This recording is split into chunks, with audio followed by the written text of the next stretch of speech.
Bismillahirrahmanirrahim. Assalamualaikum warahmatullahi wabarakatuh. Bagi bapak-bapak, saudara-saudara yang masih berada di luar, silakan masuk ke dalam. Bismillahirrahmanirrahim. Alhamdulillahirabbil alamin. Asyhadu an la ilaha illallah wahdahu la syarikalah wa asyhadu anna Muhammadan abduhu wa rasuluh. Allahumma sholli ala Muhammad wa ala ali Muhammad kama shallaita ala Ibrahim wa ala Ibrahim innaka Hamidum Majid. Syukur alhamdulillah, patut kiranya kita ucapkan kehadirat Allah Subhanahu wa taala yang mana kita masih diberikan oleh Allah rahmat, hidayah, iman dan kesempatan sehingga bisa hadir di Masjid At-Taqwa Jambi untuk melaksanakan sholat maghrib berjamaah, kemudian disambung nanti pengajian dan akhir sholat isya berjamaah. Tidak lupa sholawat dan salam saya ucapkan kepada Nabi kita Nabi Muhammad sallallahu alaihi wasallam beserta keluarga, para sahabat dan orang yang mengikuti beliau. Bapak Ibu sekalian, marilah cara pengajian pada malam hari ini kita buka dengan bacaan basmalah. Bismillahirrahmanirrahim. Selanjutnya pengajian yang akan disampaikan oleh Ustaz Ilyas dari Gontor kepada beliau dipersilakan.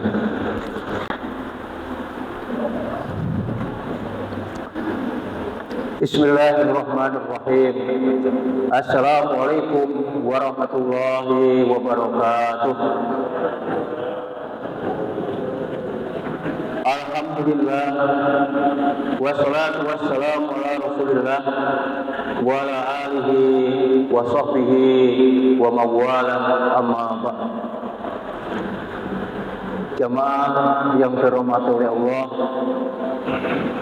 pertama kita bersyukur kepada Allah Subhanahu wa taala dan mengucap alhamdulillah pada malam hari ini kita masih diberi oleh Allah kesempatan sehingga bisa bertatap muka, bersilaturahmi di rumah Allah yang kita cintai ini.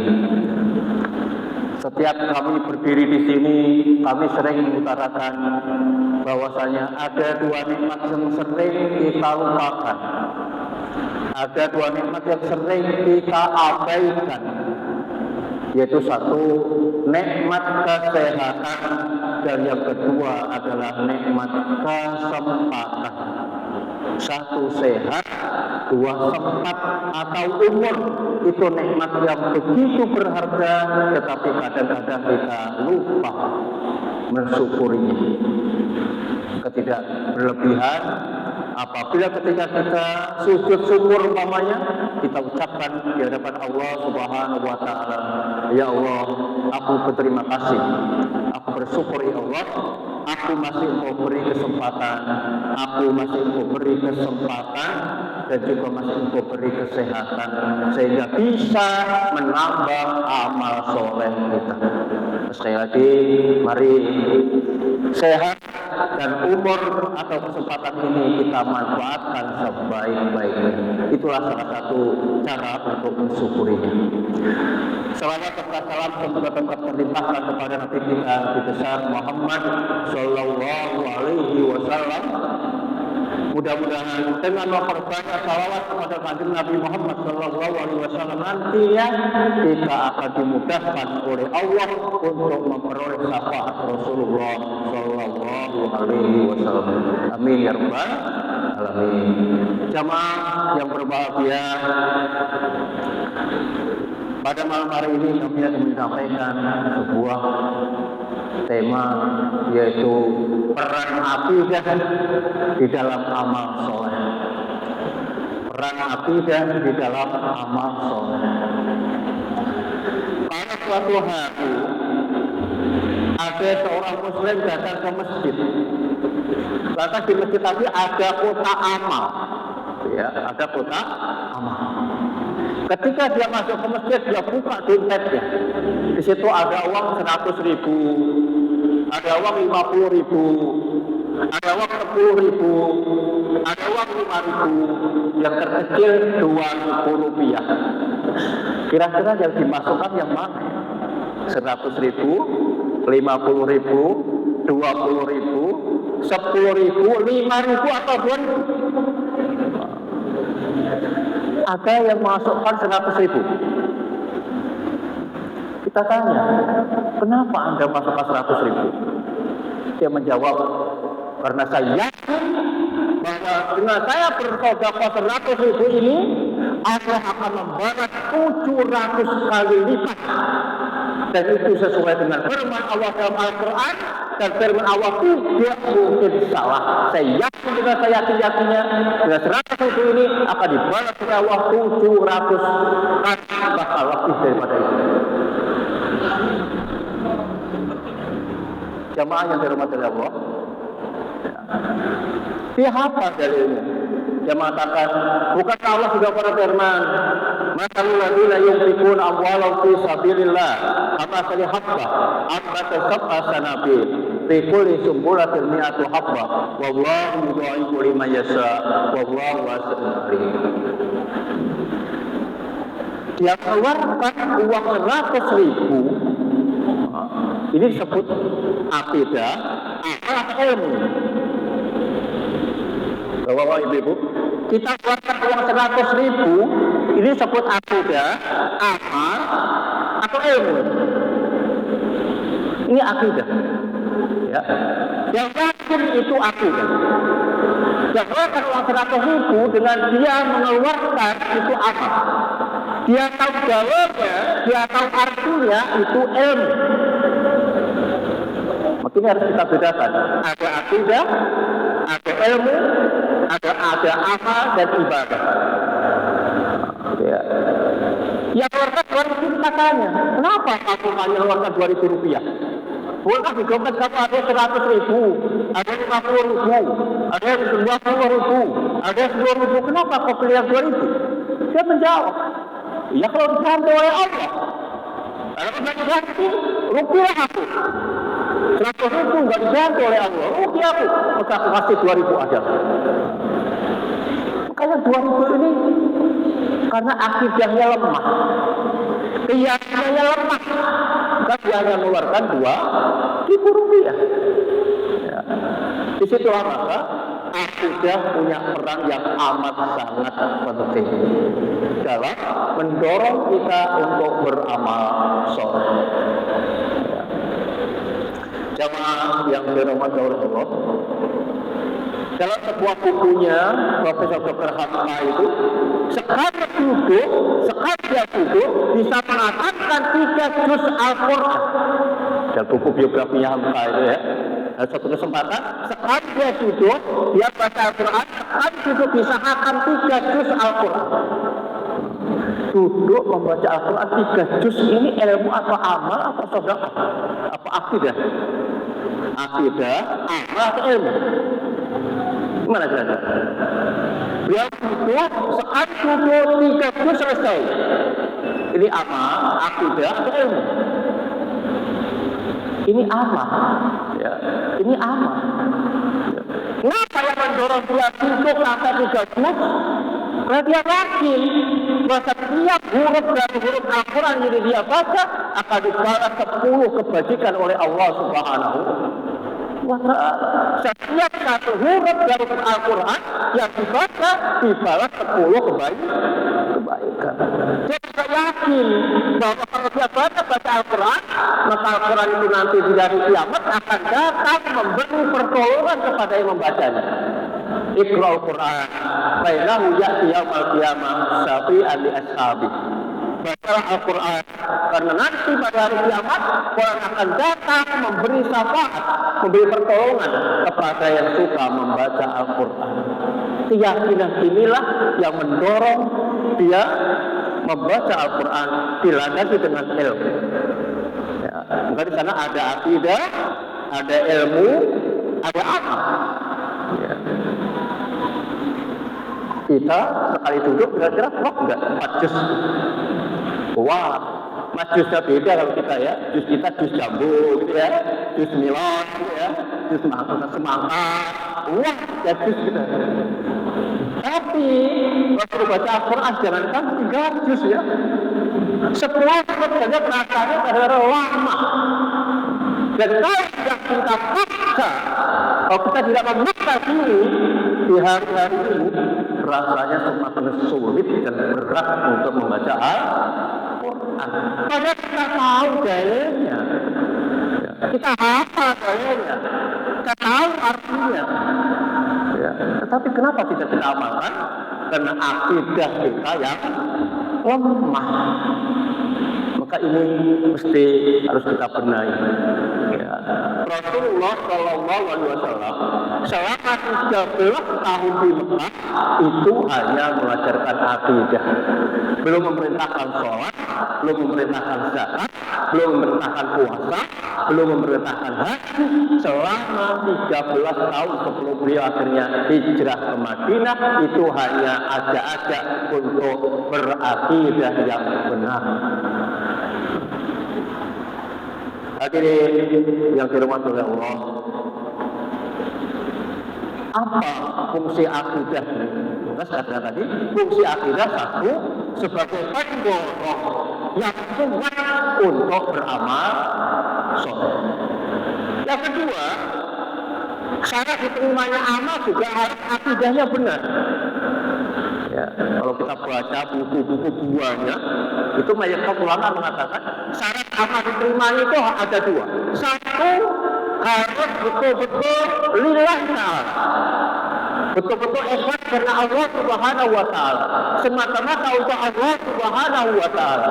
Yang kedua, tidak boleh bertentangan dengan syariat agama, tidak boleh melawan apa yang diajarkan oleh Allah dan Rasulullah Shallallahu Alaihi Wasallam. Maka kalau akidahnya tidak benar, amal ini sia-sia. Ada saudara kita, mohon maaf nih, yang keyakinannya berbeda dengan kita. Mereka mendirikan sekolahan, mereka mendirikan rumah sakit, mereka mendirikan yayasan, mereka membantu fakir miskin. Ketika kita tanya, kenapa Anda melakukan ini semuanya? Ya ini semata-mata pada rasa sosial kan? Pada rasa sosial saja. Maka tentu ini amalnya menurut kita yang kita yakini di mata Allah sia-sia dan tidak didasari dengan akidah. Jadi rasanya dengan tauhid, bukan berbuat karena Allah Subhanahu wa ta'ala. Ini jelas dalam Quran sudah dikatakan oleh Allah Subhanahu wa ta'ala, wa may yabtaghi ghairal islam dinan wa la yuqbala minhu wa huwa fil akhirati minal khasirin. Barang siapa yang memeluk agama selain Allah, maka amalnya tidak diterima oleh Allah Subhanahu wa ta'ala, dan dia nanti di akhirat akan termasuk orang-orang yang merugi. Sekali lagi, banyak di antara kita yang beramal soleh, tapi karena belum akidahnya belum benar, belum lillah, belum ikhlas, akhirnya amalnya sia-sia. Termasuk maka Islam. Itu ya. Satu contoh, kita sholat, gitu ya. Tapi sholat kita belum karena lillahi ta'ala. Mungkin karena diajak teman, atau mungkin karena sungkan atau nggak enak sama tetangga, gitu ya. Atau mungkin yang masih muda ingin ketemu pacarnya di masjid, umpamanya begitu. Maka niatnya belum lillah. Maka ini sia-sia amalnya. Maka sekali lagi, akidah ini merupakan landasan untuk diterimanya amal kita. Bapak Ibu yang hormati, tadi kami sampaikan ada akidah, ada amal, ada ibadah, ada ilmu.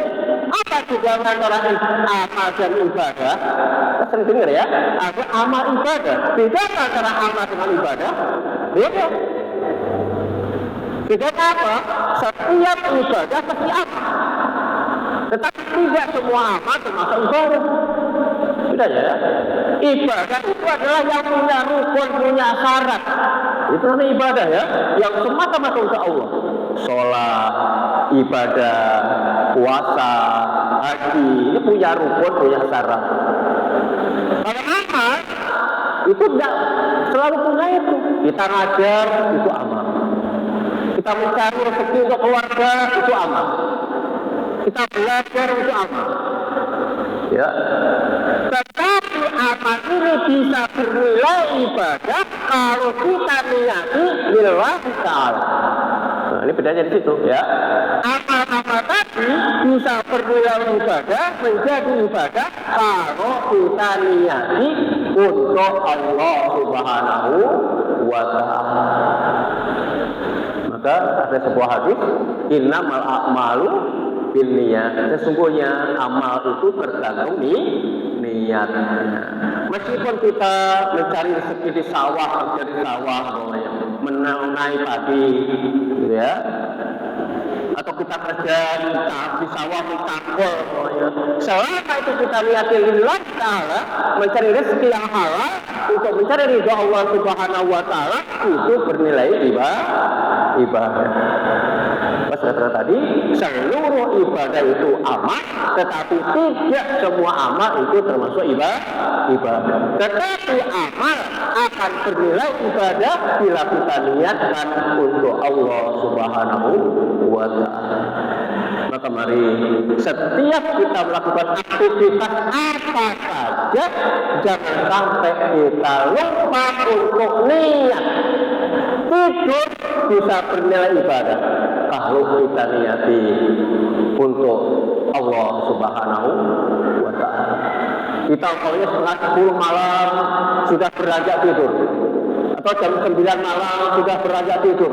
Kalau kita juga supaya kita segera tidur, segera bisa bangun, kemudian malam kita bisa tahajud, kita bisa sholat witir, kita bisa subuh dengan berjamaah dengan tumaniyah, dengan khusyuk, tidak sampai ngantuk umpamanya. Maka ini nilainya ibadah, meskipun tidur. Ya. Maka kalau kita nilai ibadah untuk Allah akan bernilai ibadah.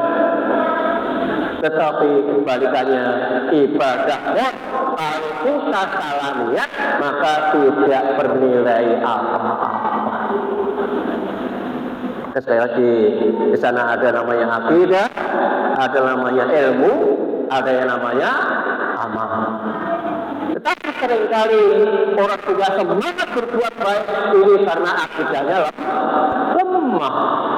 Lagi contoh di depan tadi, orang punya uang 100, ada 50.000, ada 20.000, ada 5.000, tapi yang dikeluarkan 2.000. Kenapa? Dia tak yakin dengan firman Allah dalam Al-Quran bahwa kalau kita infak jalan Allah karena Allah akan diganti 700 kali.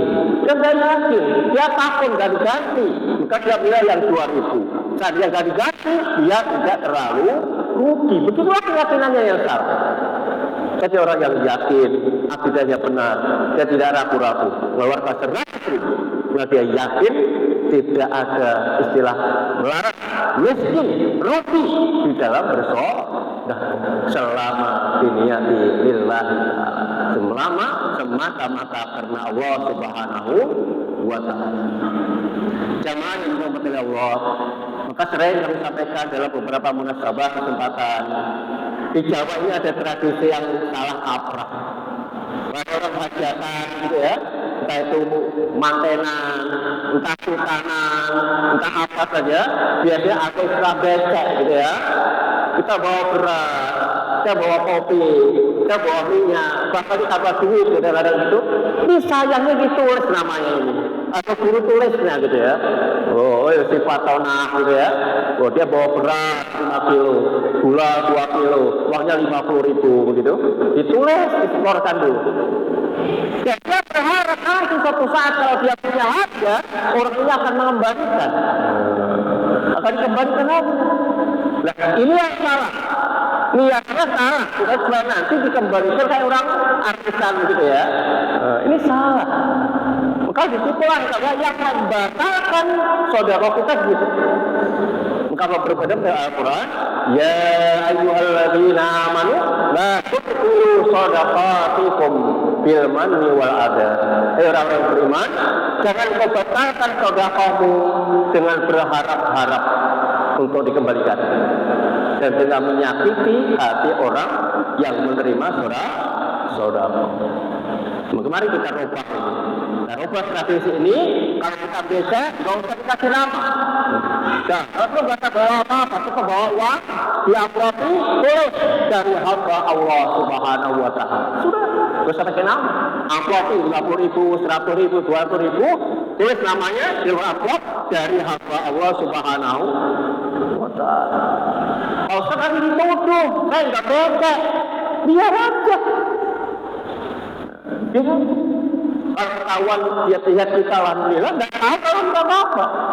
Karena kita berbuat baik bukan untuk dilihat, yang artinya riya supaya dilihat orang lain. Juga bukan untuk didengar, yang berarti sum'ah. Tapi kita berbuat baik karena Allah Subhanahu Wa Taala. Hanya semata-mata mencari ridho Allah Subhanahu Wa Taala. Jamaah yang dirahmati oleh Allah, kalau ada orang di masjid, ada orang tua di masjid, kita tanya, Bapak kalau lama kamu di masjid, dia akan menjawab, enggak, jawabannya ada dua. Oh iya Ustaz, saya di rumah udah ada kerjaan, udah pensiun, udah selama-lama di masjid, gitu ya. Ya, jadi di masjid lama-lama kenapa? Karena sudah pensiun, gitu ya. Di rumah gak ada kerjaan, pada nganggur, dia di masjid. Jawabannya begitu. Akhirnya si anak masih muda, masih mahasiswa atau mahasiswi, dia lama-lama di masjid, dia baca Quran, dia sholat. Ketika saya tanya, kenapa lama-lama di masjid? Sementara teman-temanmu ada yang pacaran, ada yang rekreasi, ada yang senang-senang. Kenapa Anda lama-lama di masjid? Itu jawabannya berbeda. Karena saya yakin bahwa Allah akan melindungi saya nanti di padang mahsyar. Kenapa? Karena mudah-mudahan saya termasuk pemuda yang selalu rajin beribadah kepada Allah Subhanahu Wa Taala. Atau dia menjawab, saya yakin kalau saya ada di masjid ini untuk ibadah, Allah akan mengirim malaikat dan akan mendoakan saya selalu, Allahumma ighfir lahu, Allahumma irhamhu, Allahumma ighfir lahu, Allahumma irhamhu. Ya Allah, ampunilah dosa anak ini dan rahmatilah anak ini. Maka jawabannya berbeda. Yang tua tadi karena sudah pensiun, nggak ada kerjaan di rumah, daripada nganggur, dia di masjid. Nah, ini bukan berdasarkan akidah ini ya. Yang pemuda dia yakin, kalau di masjid, kemudian untuk ibadah, dia akan memperoleh doa dari malaikat yang dikirim oleh Allah Subhanahu Wa Taala. Dia nanti di padang mahsyar akan termasuk 7 golongan yang dinaungi oleh Allah. Di saat itu tidak ada perlindungan kecuali perlindungan Allah Subhanahu Wa Taala. Inilah akidah. Dan tentu nilainya berbeda. Maka disitulah perlunya akidah. Tetapi akidah ini harus kita dasari dengan ilmu. Sebab akidah kalau berdasarkan dengan ilmu sering sesat juga. Ya. Saudara-saudara kita yang kadang-kadang ada ziarah wali 5, ada wali 9, ada wali 7, ada. Tetapi kadang-kadang salah tujuannya. Mereka berziarah untuk minta doa, ya, ke makam-makam para wali. Minta didoakan, dilancarkan rezekinya, dipanjangkan umurnya, disehatkan badannya. Tentu ini salah. Dia berakidah, dia yakin Allah itu ada, Allah itu esa. Tetapi karena ilmunya tidak memadai, maka akhirnya akidahnya bisa salah. Tapi ada juga berilmu, berakidah, nggak diamalkan, gitu ya. Dia berilmu, dia yakin, dia punya ilmu, kenapa diamalkan? Ya, karena akidahnya lemah. Atau bisa jadi dia belum mendapat hidayah dari Allah Subhanahu Wa Taala. Maka saya termasuk mungkin yang sering berdoa di sini, yang sering saya baca, Allahumma arinal haqqa haqqan warzuqna tibaa wal batila batila warzuqna ijtinaba. Ya Allah, tampakkan di depan kami yang benar itu benar, dan tolong beri kami kekuatan untuk dapat melaksanakannya. Dan tolong tampakkan dengan jelas bahwa yang salah itu salah, dan tolong kami diberi kekuatan untuk dapat meninggalkan. Akidah kita ada, ilmu kita ada, tetapi kadang-kadang berat untuk melaksanakannya. Inilah yang namanya mungkin hidayah. Sementara hidayah ini tidak akan diberikan oleh Allah kepada orang-orang yang banyak dosa. Mohon maaf ini sering kita lupa ini ya. Ada orang sudah niat mau tahajud gitu ya, tapi sebelum tidur nonton HP, nonton YouTube, yang ditonton nggak tahu apa yang ditonton gitu ya. Sudah niat, ya Allah, bangun saya jam 3 bertahajud ya Allah, saya mau sholat taubat ya Allah, mau sholat hajat ya Allah, mau sholat witir ya Allah. Tapi sebelum tidur dia nonton YouTube yang nggak benar, dia bermaksiat, matanya bermaksiat. Tentu sulit untuk bisa bangun tahajud. Kenapa? Karena untuk taat kepada Allah ini adalah betul-betul hidayah Allah. Dan hidayah Allah tidak diberikan kepada orang-orang yang bermaksiat kepada Allah Subhanahu wa Ta'ala. Tapi orang yang tidur jam 1, yang tidur jam 12, jam 11 karena ada sesuatu kebutuhan, karena ada sesuatu keperluan yang memang harus dikerjakan, bisa tidur 1 jam, 2 jam, bisa bangun, bisa tahajud, bisa sholat witir, bisa tahajud. Kenapa?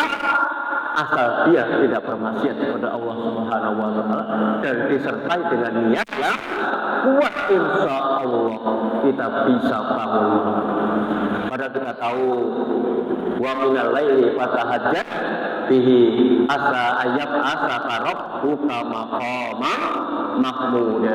Dan dari sebagian malam bangunlah, bertahajudlah, mudah-mudahan Allah menempatkan kamu di tempat yang mulia, baik di dunia maupun di akhirat. Salah satunya kalau ingin mulia di dunia, ingin mulia di akhirat, salah satunya silahkan sholat tahajud.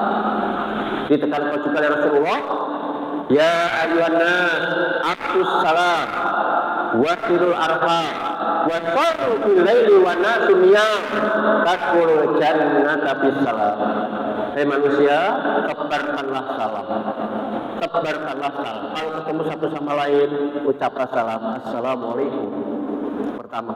Yang kedua, wasilul arham, sambunglah tali persaudaraan. Yang ketiga, wasallu bil laili wan nasu niyam, dan sholatlah di waktu malam ketika orang-orang kebanyakan sedang tidur. Dan sholatlah di waktu malam di mana kebanyakan orang-orang sedang tidur. Tadkhul jannata bisalam, maka kamu akan masuk dalam surga Allah dengan penuh berdamai. Salah satunya dengan sholat tahajud, di mana saat itulah orang-orang mayoritas sedang terlelap tidur. Kita bangun, kita bermunajat kepada Allah Subhanahu wa Ta'ala. Itu salah satu jalan untuk bisa menuju surga Allah Subhanahu wa Ta'ala. Kita tahu, kita sering dengar, tapi berat kadang-kadang diamalkan. Kenapa? Bisa jadi satu akidahnya kurang kuat. Bisa jadi karena dia banyak bermaksiat sehingga tidak mampu. Tetapi tidak mampu karena terhalang dengan dosa-dosa. Sebab itu, mari melalui mimbar ini akidah kita ini kita benarkan. Ya. Saat ini hidup rasanya susah, hidup ini semakin sulit, ekonomi semakin sulit, ya, ujian semakin berat. Semakin dekat dengan yaumul qiyamah, semakin dekat dengan akhir zaman, ujiannya semakin berat. Maka Rasulullah pernah menyatakan bahwa nanti suatu saat, gitu ya, orang berpegang teguh dengan agama itu seperti orang memegang bara, panas, maunya melepas gitu ya. Dan itulah sekarang kita rasakan seperti itu. Berat rasanya untuk berpegang teguh dengan kebenaran. Kita diteror, kita diancam, kita dibenci, kita dihina, padahal kita berpegang dengan kebenaran.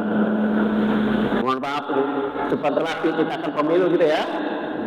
Sebentar lagi kita akan pemilu. Silakan pilih yang benar. Kalau kamu ditanya, Gontor milih sopo? Jawab saya, Gontor akan memilih yang benar. Gontor akan memperjuangkan kebenaran, tidak akan memaksakan kemenangan.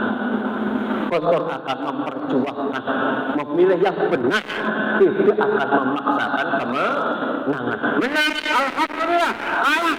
Belum saatnya memang untuk benar, tapi kita pilih yang benar. Kalau kata salah dituntut oleh Allah nanti yang mulia, akan dimintai pertanggungjawaban oleh Allah Subhanahu wa Ta'ala. Oleh sebab itu sekali lagi, jangan sampai salah pilih. Ya siapa monggo terserah, tapi niatnya kita pilih kalau pemimpin yang benar. Jangan memaksakan kemenangan, tapi kita harus memperjuangkan kebenaran. Yang benar belum tentu menang pada saat ini, tapi yakin pada saatnya kebenaran akan mengalahkan kebatilan. Pada saatnya kebenaran akan mengalahkan kebatilan.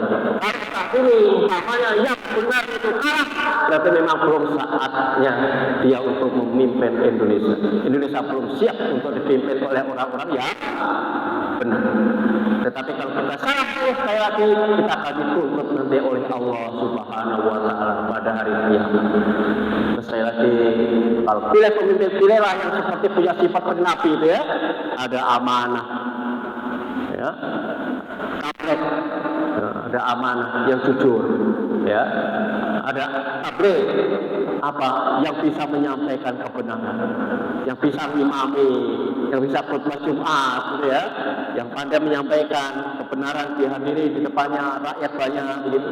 Kemudian ada kecerdasan juga. Pilih pemimpin yang cerdas, tapi dia juga amanah, dan dia juga jujur, sidik, amanah, tabligh, batonah. Sidik, jujur, ya, amanah, dia menyampaikan amanat, dia tidak berkhianat. Kemudian batonah, dia cerdas, dan terakhir itu yang tadi batonah ya. Jadi ya begitulah, pilihlah pemimpin yang benar supaya nanti di hadapan Allah hisab kita lebih ringan, tidak dituntut oleh Allah karena kita salah memilih. Bapak-bapak, ibu-ibu yang kami hormati, sekali lagi, hidup di dunia ini memang penuh dengan ujian. Apalagi sekali lagi di akhir zaman, semakin dekat dengan akhir zaman, semakin berat berpegang dengan kebenaran. Dari awal mula, hidup dunia ini adalah ujian, dan ujian. Ya, sampai-sampai Rasulullah mengatakan, "Ad-dunya sijnul mu'minin wa jannatul kafirin." Ini hadis diriwayatkan oleh Imam Muslim. Dunia ini adalah penjara bagi orang-orang muslim dan surga bagi orang-orang kafir. Dunia ini adalah penjara bagi orang-orang mukmin, surga bagi orang-orang kafir. Suatu saat ada seorang sahabat namanya Ibnu Hajar Al-Asqalani. Dia pengarang buku Fathul Bari. Dia menulis buku hadis yang bernama Bulughul Maram. Ya, itu beliau bernama Ibnu Hajar Al-Asqalani. Beliau adalah seorang hakim besar di Mesir ketika itu. Ketika beliau naik kereta, waktu belum ada mobil, naik kereta, dikawal dengan pasukan, di tengah jalan dia diberhentikan oleh seorang Yahudi. Dia mengatakan, "Yaqulu nabiyuka ad-dunya sijnul mu'minin wa jannatul kafirin. Wa kaifa anta wa anta fi ghayatin min at-taraf wa ana yahudiyyun fi ghayatin min ad-dhulli wal haqir." Bukankah roh Nabi ini sudah mengatakan bahwa dunia itulah penjara bagi orang mukmin, surga bagi orang kafir? Tapi bagaimana Anda bisa? Anda hidup dengan mewah, naik kereta di mana-mana dikawal, sementara kami Yahudi tetapi kami miskin, kami hina. Apa jawabnya? Apa jawabnya Ibnu Hajar Al-Asqalani? Saudaraku, ketahuilah, sekaya-kayanya aku, senikmat-nikmatnya hidupku, tidak ada apa-apanya bila dibandingkan dengan nanti apa yang akan diterima oleh orang mukmin di surga Allah Subhanahu. Tidak ada apa-apanya. Senikmat-nikmatnya hidupku, tidak ada apa-apanya bila dibandingkan dengan nanti yang akan diterima oleh orang-orang mukmin di surga Allah Subhanahu wa taala. Sementara Anda Muslim, Yahudi, miskin, ini tidak ada apa-apanya. Anda Yahudi, Anda miskin, Anda hina, tidak ada apa-apanya yang dibandingkan nanti ketika Anda masuk neraka Allah Subhanahu wa ta'ala. Masih lebih nikmat meskipun Anda miskin, Anda hina di dunia, masih nikmat dibandingkan nanti ketika Anda masuk neraka Allah Subhanahu wa ta'ala. Mendengar jawaban ini dia takjub, dia terkejut. Akhirnya dia menyatakan, membaca 2 kalimat syahadat, masuk agama Islam. Maka sekali lagi, jangan pernah melepas kebenaran. Sekali kita berpegang teguh dengan kebenaran, mari kita pertahankan sampai akhir hayat kita. Akhirnya harus kita pertahankan, keyakinan harus kita pertahankan. Sebab Allah tidak pernah menjanjikan bahwa kalau kita beriman, kita bertakwa, Allah tidak pernah menjanjikan bahwa kita tidak akan diuji oleh Allah. Yang dijanjikan oleh Allah apa? Yang dijanjikan oleh Allah bagi orang yang bertakwa akan dikasih solusi. Itu saja. Akan dikasih solusi. Wa ta'ala yaj'allahu makhrajan. Barang siapa yang bertakwa kepada Allah, maka Allah akan ngasih jalan keluar. Jadi Allah tidak pernah menjanjikan kepada kita, kamu beriman, kamu Islam, kamu Muslim, kamu takwa, apa hidupnya akan enak selalu. Allah tidak pernah mengatakan demikian. Allah akan nyaman selalu, tidak pernah mengatakan demikian. Apa yang dikatakan oleh Allah, kalau kamu bertakwa, maka Allah akan mengasih solusi jalan keluar dari berbagai macam problematika kehidupan. Artinya apa? Setiap orang hidup pasti akan diuji oleh Allah Subhanahu wa ta'ala. Semakin tinggi iman kita, semakin tinggi takwa kita, ujiannya semakin berat. Maka yang paling berat ujiannya adalah para nabi dan para rasul Allah Subhanahu wa ta'ala. Kemudian berikutnya dari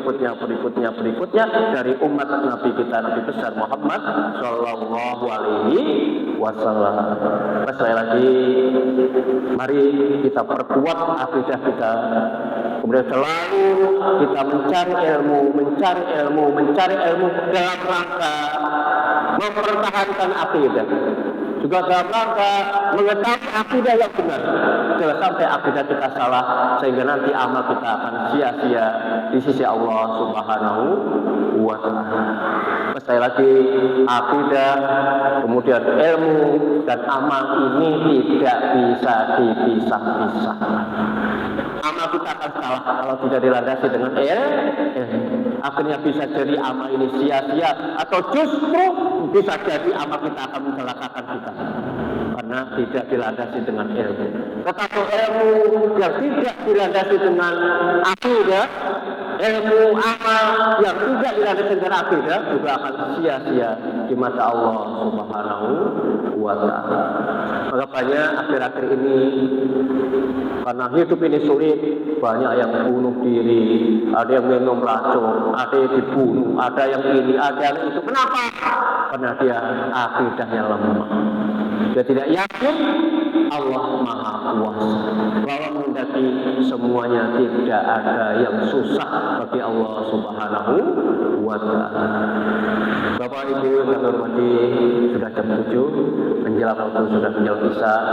sekali lagi, mari dalam hidup yang singkat ini, yang singkat amat sangat singkat ini, mari sekali lagi kita manfaatkan untuk beramal soleh yang sebanyak-banyaknya. Tetapi amal soleh ini akan sia-sia kalau kita tidak landasi dengan akidah dan ilmu yang benar. Akidah yang benar dan ilmu yang benar akan mendorong kita untuk beramal soleh lebih banyak lagi sebagai bekal menghadap Allah Subhanahu wa Ta'ala. Mudah-mudahan sewaktu-waktu nanti dipanggil oleh Allah Subhanahu wa Ta'ala, bekal kita sudah cukup gitu ya, hingga kita dalam keadaan husnul khatimah.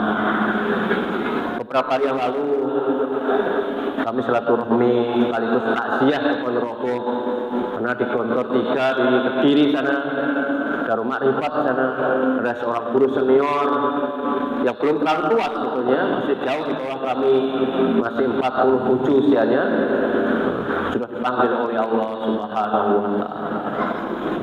Tapi konon beliau tidak pernah sakit lama-lama. Tapi setelah maghrib beliau duduk di kursi, selesai baca Al-Quran, kemudian mendengkur kayak orang tidur begitu.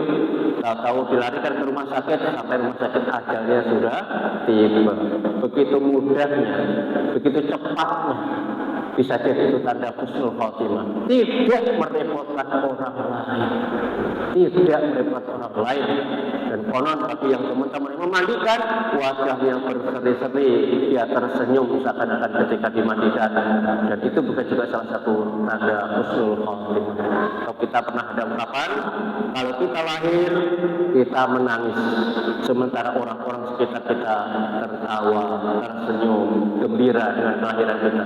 Maka kita hendaknya kita berbuat baik selama hidup ini, sehingga nanti ketika kita pergi menghadap Allah, ganti kita yang tersenyum. Ganti kita yang tersenyum. Kenapa kita tersenyum ketika menghadap Allah? Karena kita sudah melihat surga Allah, tempat kembali kita.